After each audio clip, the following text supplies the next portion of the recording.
Robert is a partner at Lido Advisors, a $6 billion wealth advisory firm headquartered in Los Angeles, California, where he oversees the firm's sports and entertainment division.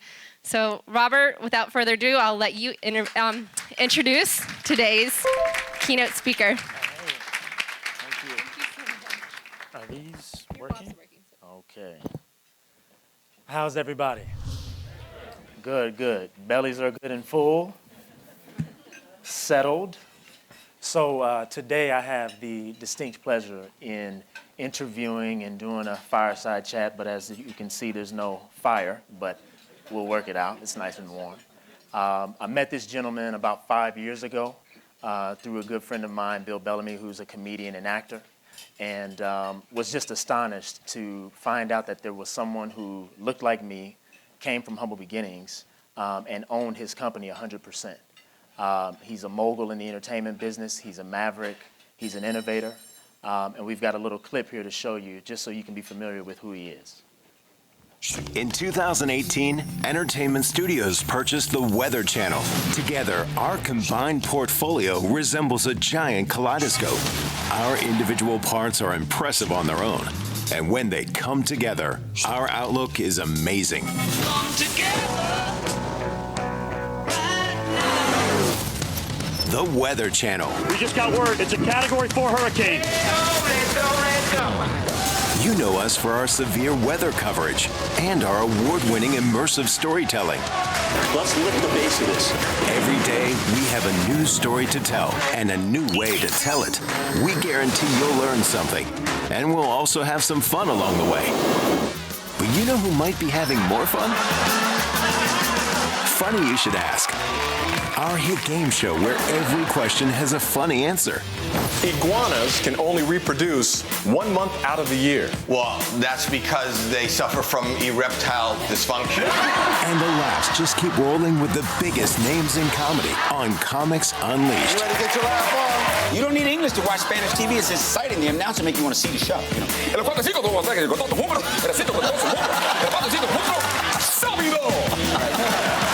Not even those comics can get one over on our judges. The room has been assigned. I didn't see a sign. What kind of promoter are you? You're gonna learn today. Who knew court could be so much fun? Unless you cross them. Stop. Then they dole out a double dose of wisdom and punishment. Honey, there are 3 sides to a story. Your side, his side, and the right side. Case closed. Comedy, court, weather. We offer a vibrant spectrum of programming spanning cable and syndicated television and mobile and TV apps, featuring hyper-localized daily news and headlines you can't find in the mainstream media, and enough passion-led content to feed the soul and bring people together.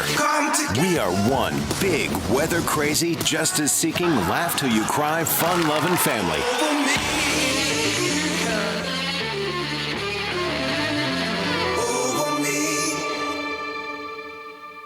Ladies and gentlemen, Byron Allen.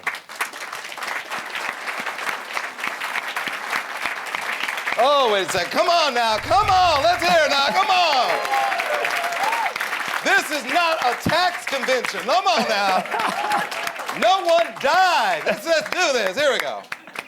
All right. You guys sitting there going, oh, my goodness. Hello, Robert. What's up, buddy? How you doing, I'm young incredible. man? How are you, It's been a sir? while. You going to sit right there, have a Yes, seat? sir.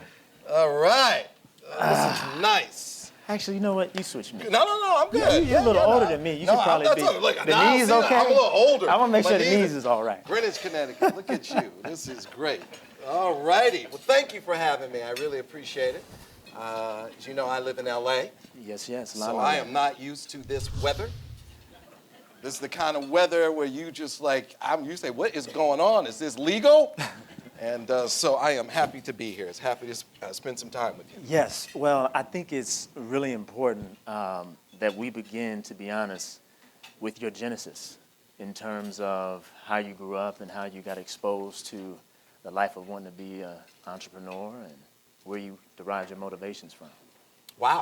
Well, let's see. You want the Hollywood answer or the real answers? I'm all about the real. You want the real? Yes, sir. All right, well, then I'm going to bring real today because you asked for it. That's right. Look, I'm a very blessed man. I'm extremely blessed. My mother got pregnant with me when she was 16 years old. And she had me 17 days after her 17th birthday.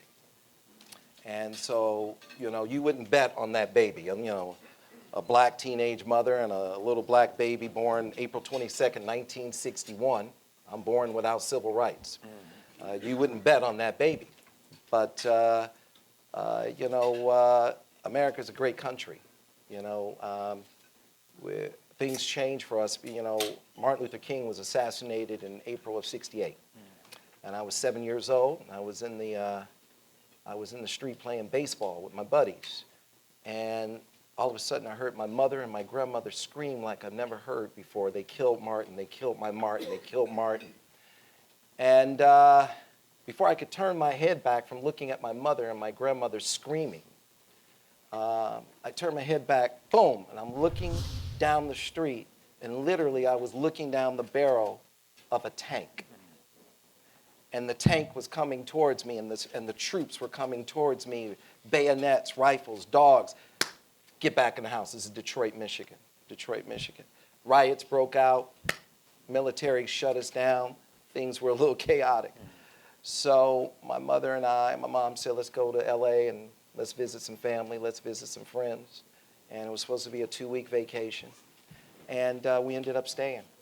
And a number of friends let us sleep on their sofas, their floors, a couple of extra bedrooms, not too many. Did that for a while. And my mom ended up getting into UCLA. And she ended up getting her master's degree in cinema TV production. And because she was at UCLA, she was able to get an interview at NBC to do a job interview, and they didn't have a job for her, and she said, can I be an intern? And they said, no, we don't have an intern program. And my mom asked a question that changed our lives. She said, will you start one with me? And they said yes. And that was, those were thin times, I like to say. Thin times, right? My mom was young, so people talked to her about not being able to afford me, all right? Not being able to keep me. And that's a very real thing here in America. That's right. People are losing their children because they can't afford them.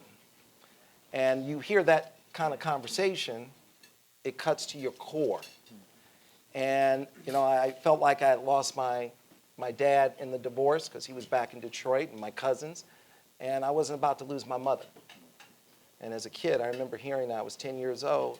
So I said, money won't be the reason why I don't keep my mama. So we're going to learn about money, and we're going to learn how to make money right now. And I'm not going to be a burden to my mama. So I started hustling.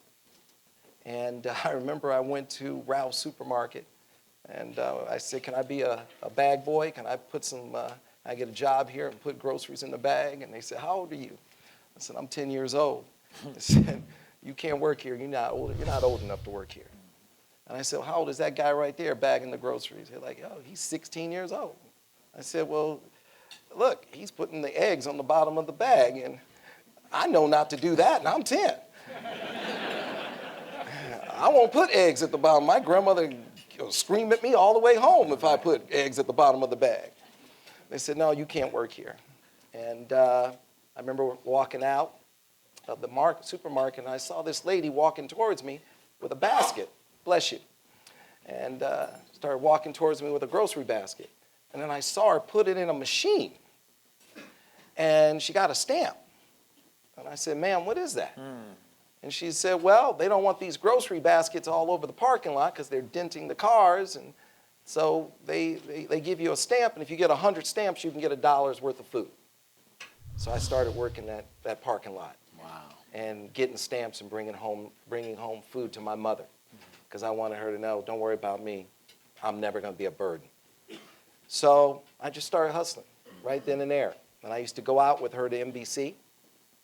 And that was an unbelievable blessing, because I was able to wait for my mom to get off work as she gave tours, And I would sit there in the corner, and I just sit there in the corner, and I watch Johnny Carson rehearse and do The Tonight Show.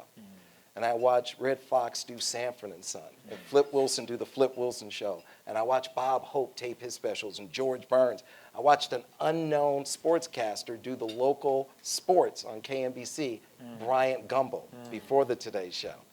And I watched an unknown weatherman do the weather in LA, Pat Sajak. And I thought, what a wonderful way to go through life, making people laugh, making television.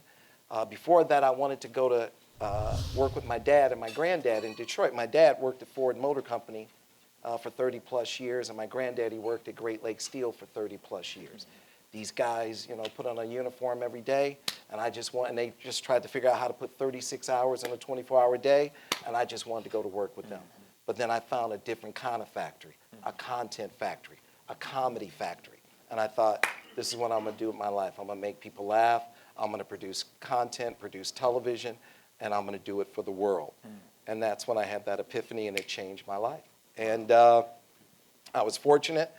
There was a comedian on the Gladys Knight and the Pip Summer show, Gabe Kaplan. He did stand up, told me to go to the Comedy Store. I went to the Comedy Store and I performed. And I was 14 years old. And I did my first routine. Mitzi Shore, God bless her soul, she put me on stage. There was literally 4 people in the audience and 200 empty chairs. And I said, well, I guess I got to figure out how to make empty chairs laugh. And I did the routine, and then this guy came up to me, and he said, who wrote those jokes? I said, I wrote those jokes. He says, those jokes were funny. I said, well, that was the intent. He goes, I'm sorry you only had 4 people and 200 chairs. I go, yeah, those chairs, they're a little fickle. And he goes, listen, I know somebody they may want to write some jokes with you. Can I get your phone number? I go, sure. I said, what's your name? He said, Wayne Klein. I said, all right, Wayne. He said, give me a call anytime. So I get a call like a week later. And this guy calls me up and goes, hey, can I speak to Byron? I go, this is Byron. He goes, my man Wayne Klein says you're funny. And if my man Wayne Klein says you're funny, then you must be funny. I said, well, tell Wayne I said hello. I go, who's this? He goes, this is Jimmy J.J. Dynamite Walker. I said, hey, Jimmy, I love good times. He goes, do you want to come write with me and my boys? I said, sure, let me ask my mom. And he goes, oh, man, he's got to ask his mom. And then I heard this smart aleck in the background say to Jimmy, tell his mom not to worry. We'll have some cookies and milk for him. I'm like, who is that knucklehead? So I was embarrassed, and my mom let me go. My mom took me, and I walk into Jimmy's apartment. And sitting in his apartment is David Letterman, who had just driven out from Indianapolis in a red pickup truck. Wow. And he drove out because he didn't think he was going to make it. And he wanted to be able to get back in his pickup truck and go back to Indianapolis. Jay Leno was sitting there, and he was sleeping in his car. And Marty Nadler, who went on to write and produce Laverne and Shirley and Happy Days, and Wayne Klein, and Jeff Dungan, and Jeff Stein, who went on to do amazing sitcoms. And I walked in, they said, have a seat. So I had a seat. It was just like this. We're in Jimmy's apartment. I had a big afro. I looked good. I had plaid pants, and Letterman was sitting there with shorts, and he had some Indianapolis, university shirt on or whatever it was. And I sat there and I started writing jokes with these guys. And they taught me how to write material and really do it in a way that was just on point. And I just was able to do it with the best. Leno, Letterman, Walker, Marty Nadler. Leno and Letterman were getting $200 a week. That's what Jimmy paid them, $200 a week. And he paid me $25 a joke. So, bless you, I sold my first joke to him, and I was able to quit my paper route, and for $25. And I was getting half a penny a paper to throw the Herald Examiner. I had to throw 2 newspapers to make a penny. And so I quit my paper out. And I still have that check that he wrote me hanging in my office. Wow. That $25 check, because that check allowed me to quit the only job I've ever had. Wow. Because everything from that moment on has been absolutely what I love to do. That's it. I've Labor of never love. worked another day in my life. So that was really it. I was been really fortunate. I ended up doing The Tonight Show with Johnny Carson. I ended up being the youngest comedian to do it with Johnny. I was 18 years old. Wow. And I did it a couple of weeks before I graduated from high school. I thought it was going to help me get a date to the prom, and it didn't. It always comes back to a woman. Oh, yeah, always All comes back to a roads woman. It lead always does, right? And so I ended up doing The Tonight Show, and I ended up getting a number of offers. And I'm very numerical, mathematical, and so my agents put in front of me these offers. And at that time in '79, and it went really well with Johnny Carson, I was very comfortable there because I had grown up in the studio, literally hours and weeks and days waiting for my mom to get off work. And I used to talk to Johnny Carson when he would pull up at 2 o'clock like clockwork in his parking lot. And I'd always position myself to be near his parking space when he pulled up, act like I was doing my homework. Right. And he looked, hello, Mr. Carson. And he knew me by first name. Hello, Byron. I said, hey, great show last night, sir. Thank you. That was a funny monologue, sir. You got it. Thank you, sir. I got to talk like that's my man. Right. I love Johnny, right? So I said, look, let's do this show. And they said, why this show? I said, there are only 3 networks, ABC, NBC, CBS, 66 hours of primetime television. This is the only hour out of the 66 hours that's different from the others. And they said, okay, it's kind of risky. I go, no, this show's going to work because it's different from the other 65 hours. And they said, okay, we'll let them know you're going to do this show. And it was Real People. And Real People gave birth to reality shows in America. And it was on NBC from '79 to '84. I said, this is the perfect show. This allows me to do this show, be on television, and go to USC Film School at the same time. Wow. So that was it. So I've been really fortunate, really blessed. And what changed it? Education. Education, my mom getting into UCLA, that changed the trajectory of our lives. Real People was great. It was a great experience. Took me all over America because I really got to see America, not just LA and New York, and then you fly over LA and you fly over America. I'm in Coshocton, Ohio, Waterloo, Iowa. I'm in Bangor, Maine. Like some towns that have 300-400 people and no stoplights. And you go and you are in the community. You're hanging out. You're sitting on the porch drinking lemonade. You really get to know America, and you get to know the way America thinks. Forget LA, forget New York. It's what's in between. That's what's running things. So that was a great experience. And then I had a contract dispute with Real People. And I didn't like that feeling. And for a minute there, they fired me. And it was the worst thing that ever happened and the best thing that ever happened. And I said, okay, but I ended up getting the job back. And I said, okay, let me learn this business.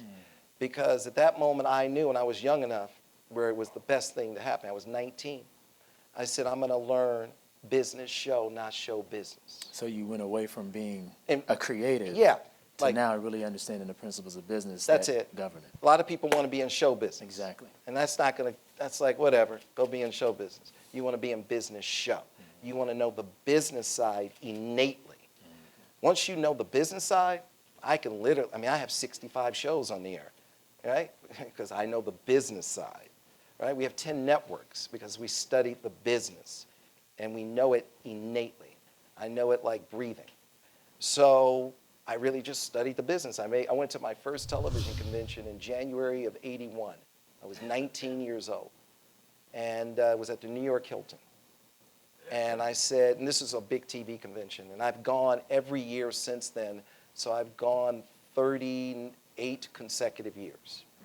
And I just made it a simple mission to know everybody in the business and for everybody in the business to know me. So all the people who own and operate TV stations and ad agencies. And I said, who's the best in the business? And they said, Al Massini. And I said, what floor is he on? It was at the New York Hilton. My offices are across the street now. In the old ABC offices at 1330 Avenue of the Americas. So it does come full circle. So they said he's like on the 45th floor, and I went up to the 45th floor and I walked in, and he was standing there, and he was bigger than life, Al Massini, full of confidence. And he's selling this television show. And he says, this is the greatest TV show ever. I've got the biggest movie star in the world on my pilot, Burt Reynolds, on the set of Smokey and the Bandit. And he says, this show's going to be the biggest show ever. And they said, what's the name of the show, Al? He said, Entertainment Tonight. Wow.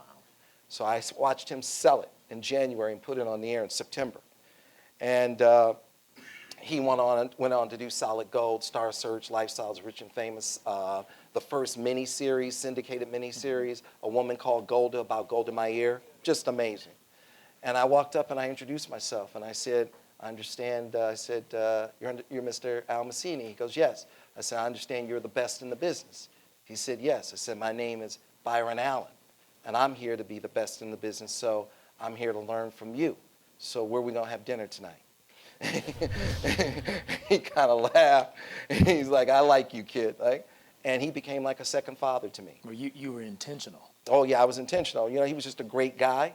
Got married 4 times. Really loved the ladies, and and he never had kids. And I ended up becoming like the son he never had. And he was so gracious with me and so loving and sharing with me. And he took to me, and I was fortunate in that regard. And he just said, "You are an unbelievable salesman." And you know, and he always said he said things to me. I'll never forget. It was interesting. It was emotional for me because he was the first person inducted into the Broadcasting and Cable Hall of Fame 29 years ago. Wow. And they just inducted me last week. And I said, you know, I appreciate this, you know, not because you inducted me, and I appreciate that more than anything, but what I appreciate is that God gave me such a phenomenal human being in Al Massini, is that he told me 29 years ago I would be here. And every American needs that. That's right. Every child in America needs that person who loves them, nurtures them, appreciates them, and invests in them. And that was it. So I was very fortunate, and that you know, he came into my life and helped teach me the business. And I started my company from my dining room table because he told me I should. And I started my company from my dining room table, and I started by calling every television station in the country to sell my first television show. And I had a TV show where I was interviewing people, a bunch of movie stars. And Tribune had said to me, if you get 75% of the country, we will advance you 400 grand and we will sell your advertising time. I said, no problem. All you want me to do is get enough TV stations to carry my TV show to represent 75% of the country, I'll do it. So I sat at my dining room table, I called all 1,300 TV stations, asked them to carry my once-a-week show that had 14 minutes of commercial time. I would keep 7 minutes. You, local television station, you keep 7 minutes. You sell your 7 minutes to local supermarkets and car dealers. I'll sell my 7 minutes to Johnson & Johnson and Pepsi and General Motors and McDonald's, and that's how I will pay for the show. And literally, I got about 50 no's from every television station. I got about 50,000 no's to squeeze out 150 yeses. Hardest thing I've ever done in my life. Sit at a dining room table from sunup to sundown for over a year, just about a year, and clear that show. And unfortunately, when I got that done, Tribune said, we changed our minds. Wow. We're not going to give you that $400,000 advance, and we're not going to sell your advertising time. And I went, holy moly, I'm not going to call my mama and say that. And it was a very pivotal moment for me because I remember 2 weeks earlier. 2 weeks earlier, I was speaking to a television station, WHP, I still remember it, WHP, the CBS affiliate in Wilkes-Barre, I think it is. And I said, you know, my mom was doing my paperwork. And I said to my mom, you know, hey, Mom, I noticed that that you didn't put the clearance of the CBS affiliate in Harrisburg, you didn't put it on the clearance list, and I only go after the people where we have holes, and I noticed that you didn't plug that in. She says, I don't have the paperwork. I don't have it. I'm like, Mom, you can't misplace our paperwork. These are hard deals to get. So I called the guy back, and I said, hey, Bob, it seems that my executive assistant has misplaced my paperwork that we've agreed on. He goes, no, I didn't send it back. I go, what? You didn't send it back? He goes, nope, nope, nope. He said some guys were in here from Paramount Studios, and they came in to see me, and they told me you were calling me from your dining room table, and that you were in your underwear, and that show that I bought from you, that show was not going to show up and you weren't going to deliver that show. And if you did deliver that show, it would be on the air for maybe 2 or 3 weeks and then go away. So I gave the boys from Paramount your time period. I said, really? Wow. I said, okay. I said, so listen up, Bob, let me ask you. I said, let me just say this. Yes, the boys from Paramount are right. I am calling you from my dining room table. And I am in my underwear, because I don't have an office, Bob. But they're wrong about one thing. I'm going to put the show there and I'm never going to cancel it. And I'm never going to put them in a position where they can walk into a TV station anywhere in America and say that Byron Allen's show won't be there. Tell the boys from Paramount, they got this one. They'll never get another one. And because of them, I will never cancel that show. And that show will be on until the end of time. My grandkids will end up hosting that show. So just let the boys from Paramount know they got that, never again. He says, I'll let them know. So fast forward, Tribune said, we're not sending you the money. And I thought about that conversation about the boys from Paramount. And I said, for me to have credibility with these television stations, they have to depend on my word. They have to know that my word is better than gold. Massini and my mother taught me that. Never doubt my word, ever. So I said, I'm going forward. I didn't have 2 nickels to rub together. I didn't even know how to sell advertising time. So to pay for the tape, to pay for the satellite, to pay for the cameraman, there were days I didn't eat. There were days they turned off my payphone. They turned off my, this is before payphones, they turned off my phone and I had to call people from a payphone. It was tough. My home went in and out of foreclosure maybe 14 times, I don't even know, over about a 4-year period. My credit was so bad, people wouldn't take my cash. So,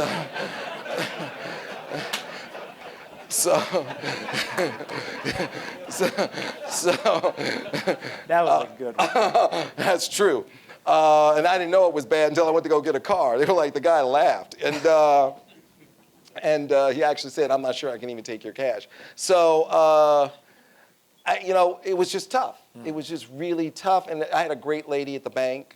I think she worked at Bank of America. She was great. She was like, hey, honey, your desk, she was really sweet. She said, hey, honey, your file keeps coming on my desk.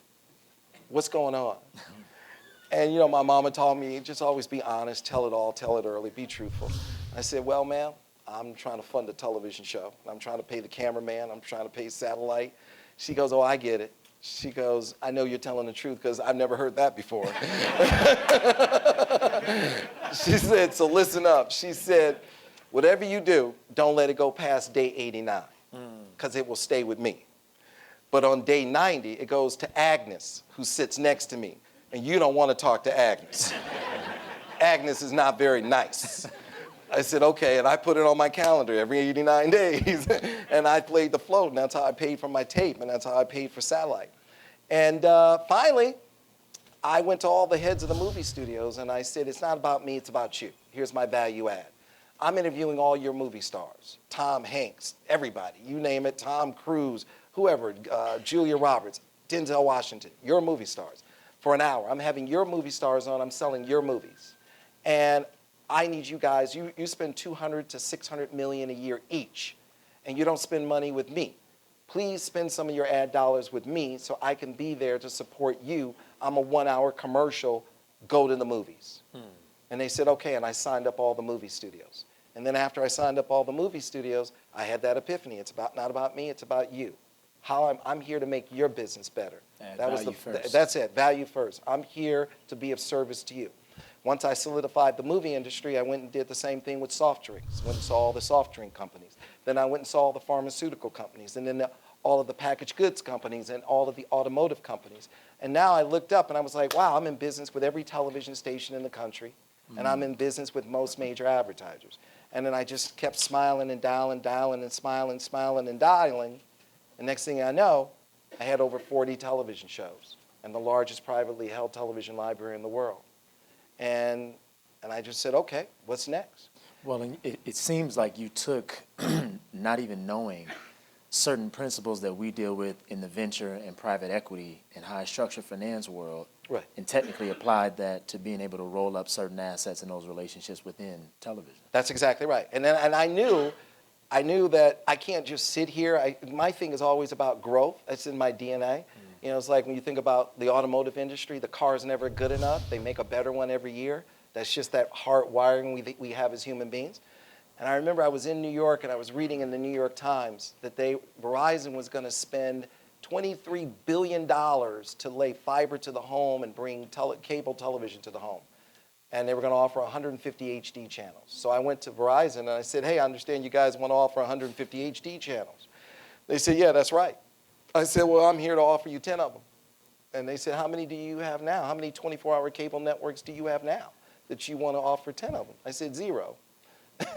I said, but before you call security. I said, let me tell you what my thinking is. I'm originally from Detroit. I want to bring Henry Ford efficiency to television.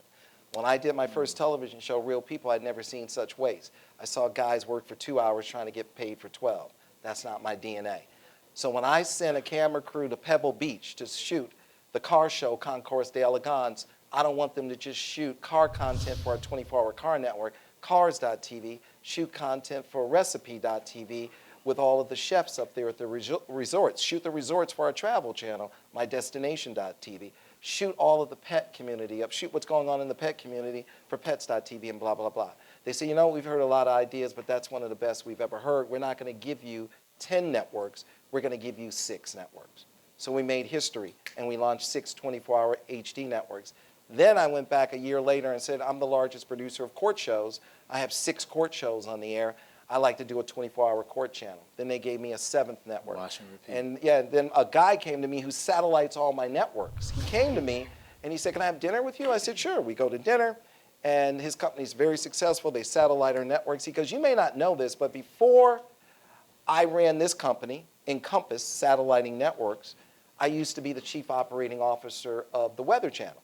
And he says, you live in LA, and it's always 80 degrees and sunny, and you don't think about the weather. He goes, but the weather is a great business, and it's owned by 2 private equity firms, Bain and Blackstone, and they own it with Comcast, and they're not getting along. He says, it's like, the best way I can describe it, it's a beautiful home in a beautiful neighborhood in a bad marriage, and you can get a good deal. And he goes, check, right? He goes, you're really smart. You're very efficient. No one thinks the way you think and the way you operate businesses. You're the perfect person to own the Weather Channel. And he goes, and I know you're not thinking about it. You should buy it. And he started telling me about the revenue and the EBITDA. He's like, yeah, these guys are pulling, you know, like a couple of $100 million a year out in dividends, blah, blah, blah. I said, you have my attention. And so, and I said, so who owns it? He goes, you know, Bain and Blackstone. And I said, oh, okay. He goes, why'd you say it like that? Oh, okay. I said, I know those guys. And he's like, oh, you know them? I go, yeah. I said, I was at a coffee shop. And I'm sitting at the coffee shop, and this guy's sitting next to me, and I'm just friendly. Hey, how you doing? What's your name? Well, my name is Byron. What you doing? All right. And this guy says, yeah, I just moved here, and this is in LA at the Beverly Hills Hotel downstairs. He goes, I just moved here from New York. I go, why'd you move here from New York? He goes, I bought a bank.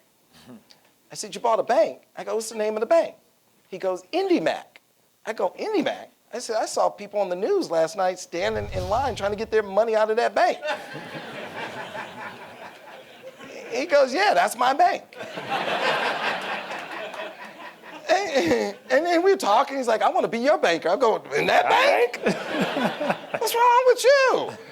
And he goes, yeah. He goes, no. He goes, I'm gonna turn the bank around. He goes, I got investors. I got Soros. I got Michael Dell. I got Paulson. And we raised billions of dollars. I got a backstop from the government, $10 billion. I'm gonna turn the bank around. And he goes, you know, why don't we have breakfast? And it turned. I said, what's your name? He goes, Steve Mnuchin. I go, okay. I said, all right. He goes, can we have breakfast? I go, yeah, let's have breakfast. And we go to breakfast, and we're talking. We like, yeah. He goes, I'm going to be your banker, right? I go, yeah, okay. I don't have a banker. You can be my banker. I don't have one. At that point, I had factors. I couldn't get an investor. People ask me, why do you own your company 100%? I couldn't get an investor. Well, and let me, and this is a really important point. I'm gonna talk about that. I'm gonna talk about nobody would invest in me. That's how I ended up with the company 100. I couldn't even get a bank loan. Man, I had to go to people and say, I literally paid 26% interest for the first almost 20 years of my company, 17 years of my company. Which is predatory. Which is predatory, but I was giving them receivables from McDonald's and Coca-Cola and Pepsi and General Motors. I didn't have access to capital. And that's just, that's one of the things that's very challenging, especially for people of color. So I just said, it is what it is, but it's not an excuse. I'm going to take care of myself. I'm going to take care of my mother. I'm going to take care of my family. We're going to get this done. No excuses. We don't run up to the wall. We run through the wall, right? So he says to me, Mnuchin calls me up. He says, I'm having my 50th birthday. I want you to come. I said, okay. So my wife, he says, you have to wear all white. Well, that's fine. We go to his 50th birthday. And on one side of me, I got this guy. And I say, oh, how you doing? What's your name? He goes, Steve Schwartzman. I go, hey, Steve, how you doing? And the other guy, what's your name? Howard Marks. Okay, hey, Howard, how you doing? And then, and Steve and I start talking. He's like, hey, I really like chatting with you. Why don't we have lunch? I'm like, okay, let's have lunch. And then, I'm sitting there, and Schwartzman's like, I got this company, a private equity. We manage like, I don't know, $1 trillion, whatever it is. And he says, I like the way you think. I want you to meet with my guy who runs media. His name is Peter Wallace, Mike Wallace's grandson from 60 Minutes. I go, is Mike Wallace's grandson? Oh, yeah, I want to meet him, right? So I go meet Peter. I said, Schwartzman wants you and I to meet. So I'm sitting here talking to you. He and I just talking to each other for about an hour. Nothing really to talk about. All right, nice to chat with you, Peter. I go to breakfast with Howard Marks, 7 in the morning. I don't know, all these private equity guys want to have breakfast at like 7 in the morning. Something about that. So I'm sitting with Howard, and Howard's like, yeah, blah, blah, blah. Like, wow. He goes, listen, man. He goes, I really like you. He said, you're really smart. He said, if you ever need anything, you call me. He goes, my fund is right down here. We manage about $100 billion. I said, all right, I'll call you. So I go to try and get in the process to buy the Weather Channel. And the bank won't let me in. They're like, who are you? I said, my name is Byron. They go, they go, well, do you have the money to buy the Weather Channel? I said, I think so. I can get it. He goes, you can get the money. No, click, right. Hang up. I said, all right, so I call up. Schwartzman gets me in. Peter Wallace gets me in to the process, right? And there was a guy, Sandy Grushaw, who was on the board of the Weather Channel. He used to be the chairman of Fox. And they went to him, and he said, Byron Allen wants to be in the process? And he kind of laughed. He chuckled. He says, I don't know how to say this to you. I ran Fox. And this guy from his dining room table ate our breakfast, lunch, and dinner. We had meetings about how fierce he was as a competitor and stole time periods from us. And we had meetings on like how to deal with him. Let him in the process. Put him in the process. He will figure it out, right? So I get in the process, and we had this private equity firm. All of a sudden, last minute, they changed the deal up on us, and I don't know what that was all about. Like he said, yeah, this is your interest rate, but then I want flex terms, and then we can increase it by 5 times. I'm like, what the hell's wrong with you? So I said, you're out, right? And my lawyer said to me, where are you gonna get $310 million in 24 hours? You need to show Bain and Blackstone $310 million or you're out. I said, no problem, I'll get it. Woke up the next morning, Friday, and I called up Howard Marks. I said, Howard, we have an opportunity. Because the way I always looked at it is, money is not the real commodity. There's $20 trillion floating around. That's right. The real commodity is the entrepreneur, the unstoppable entrepreneur who can get that money back with a great return. I'm the commodity. Exactly. So I called up Howard and I said, Howard, I have an opportunity for you. We can buy the Weather Channel, and here's where we can get it at, and it's a great price, blah, blah, blah. It was Friday morning. Howard said, don't move. And he said, call this guy, he'll be in your office on Monday. Guy came in, sat in my conference room for 4 hours. We went through everything. He said, this is the most amazing business story I've ever heard.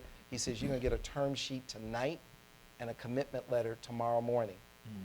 Close on the Weather Channel. So Howard gave me $310 million in one day. And that was because we had breakfast, right? Of course. At 7 in the morning. It's just wake up and go. Waffles. Yeah, waffles, whatever, strawberries, whatever, right? So we closed on the Weather Channel. And Howard gave me like 7 years, 6 or 7 years to pay him back. And I'm like, no. I gave him the money back 5 months later. And so I get an email from Howard. I'm going to keep this email. I'm going to frame it. It was like he emailed me like 4:30 in the morning. I'm like, what you doing up, Howard? And he says, you don't know this, but we're public. You may not know this. We're publicly traded. And you were a shining star in our quarterly report.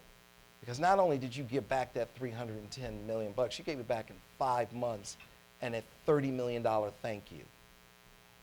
Right? In 5 months. He goes, that's one of the best returns we've seen in a long time. And he goes, if you ever need capital,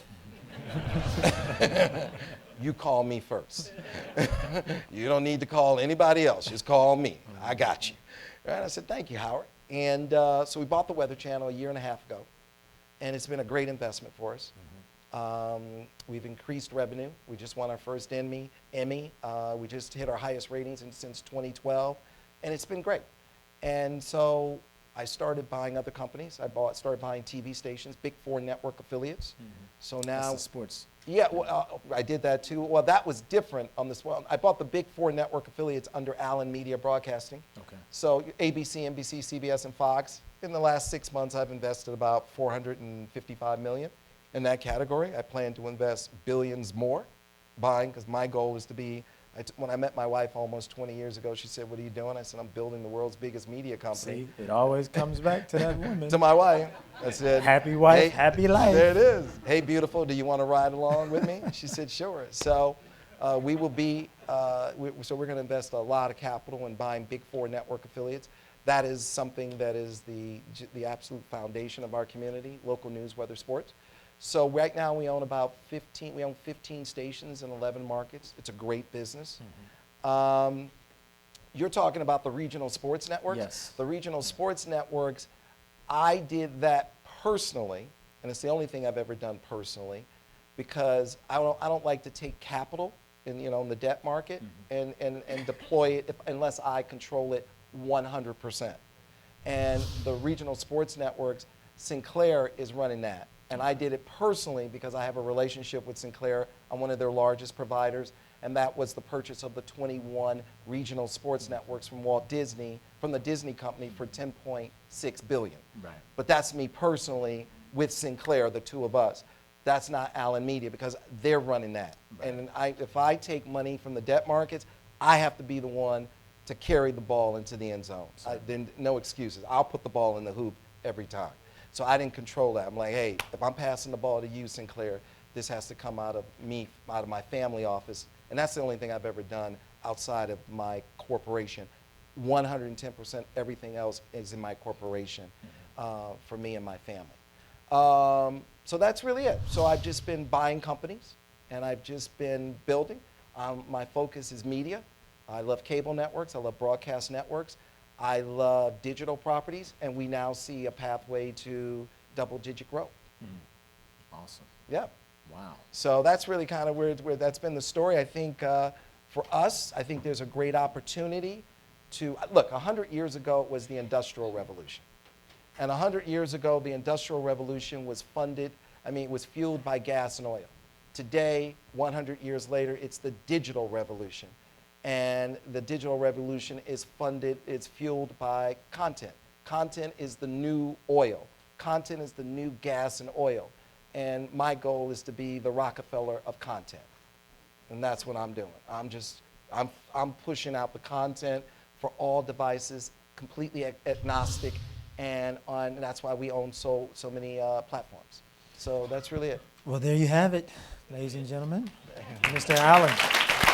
So, what I will say in closing, there are a lot of you here. If you ever want to chat, email me. I'm happy to chat about anything. My email is byron@es.tv. byron@es.tv. This is a community I don't know. I've never seen all these beautiful people before in my life. So hopefully we can be new friends, and I hope if anything I can do to help and give you advice or anything you're looking at, let me know. Thank you. Byron, that's great. Thank you. Thank you.